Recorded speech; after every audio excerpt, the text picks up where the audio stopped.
તમે મંચુરિયન તો બહુ ખાધા હશે, પણ ક્યારેક આવા મકાઈના મેદા વગરના મંચુરિયન નહીં ખાધા હોય તો જય શ્રી કૃષ્ણ. તો આજે આપણે એકદમ ઇઝી, સિમ્પલ અને ઓછી સામગ્રીમાં પણ ટેસ્ટી એવા ક્રિસ્પી કોર્ન મંચુરિયન બનાવવાના છે. તો સૌથી પહેલાં અહીં તમારે દેશી મકાઈ આવે છે એ જ લેવાની છે. એને મિક્સરમાં ક્રશ કરવાની છે. એકદમ ઝીણી ક્રશ નથી કરવાની, થોડા દાણા દેખાય એવી રાખવાની છે.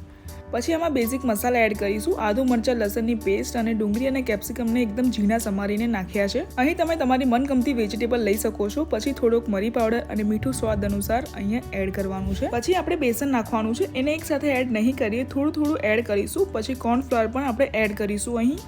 તો અહીં મેં 7 ટેબલસ્પૂન જેટલું બેસન અને 4 ટેબલસ્પૂન જેટલો કોર્નફ્લાવર લીધો છે. તમારા ઘરે જે રેગ્યુલર ચમચી આવે એના માપથી પણ તમે અહીં એડ કરી શકો છો. પછી અહીં મેં આખા ધાણા અને વરિયાળીનો પાવડર એડ કર્યો છે. અને હા, આ મંચુરિયન બનાવતી વખતે આપણે પાણીનો ઉપયોગ જરાય નહીં કરીએ, એ વાતનું ખાસ ધ્યાન રાખજો.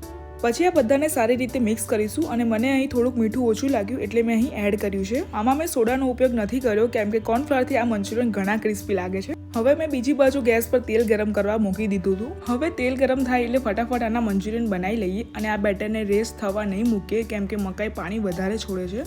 મીડિયમ ફ્લેમ પર 7 મિનિટ માટે આપણે એને તળી લઈશું. પછી હલકા ગોલ્ડન બ્રાઉન થાય એટલે એને કાઢી લઈશું. તો ફ્રેન્ડ્સ, તમને આ વિડીયો ગમ્યો હોય તો પ્લીઝ લાઇક અને સબસ્ક્રાઇબ જરૂરથી કરી દેજો, જેનાથી મને થોડુંક મોટિવેશન મળે અને આવા જ અવનવા વિડીયો હું તમારી માટે લાવતી રહું. તો આપણા અહીં મકાઈના ભજીયા રેડી થઈ ગયા છે અને અંદરથી બહુ જ ક્રિસ્પી છે. હવે નેક્સ્ટ પ્રોસેસમાં આપણે ડ્રાય મંચુરિયનની ગ્રેવી બનાવી લઈએ. તો એક પેનમાં 1 ટેબલસ્પૂન જેટલું તેલ ગરમ કરવાનું છે. અને મંચુરિયન બનાવતી વખતે આવી સ્ટીલ ઓર લોખંડની કઢાઈ લેવામાં આવે છે અને બધી પ્રોસેસ હાઈ ફ્લેમ પર કરવાની હોય છે. પછી અહીં મેં ઝીણા સમારેલા લસણ અને મરચાં એડ કર્યા છે. આ બધાને આપણે સારી રીતે શેકાવા દઈશું 1 મિનિટ માટે, અને એ પણ હાઈ ફ્લેમ પર. પછી એક નાની સાઇઝની ડુંગળી અને કેપ્સિકમ પણ આપણે અહીં એડ કરીશું.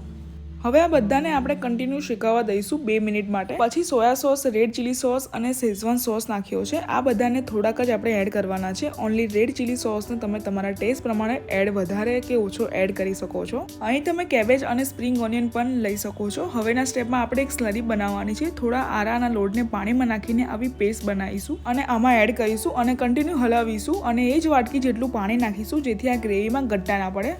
અને મેં અહીં ઉપરથી કાશ્મીરી લાલ મરચું નાખ્યું છે કલર માટે, અને થોડુંક મીઠું નાખજો તમારા સ્વાદ અનુસાર. હવે આ ગ્રેવી રેડી છે. પછી આના કોર્નના મંચુરિયન જે બનાવ્યા હતા એ આપણે એમાં એડ કરીશું. આ બધી ગ્રેવી સારી રીતે એમાં કોટ થઈ જાય એવી રીતે ધીમા હાથે આને હલાવીશું.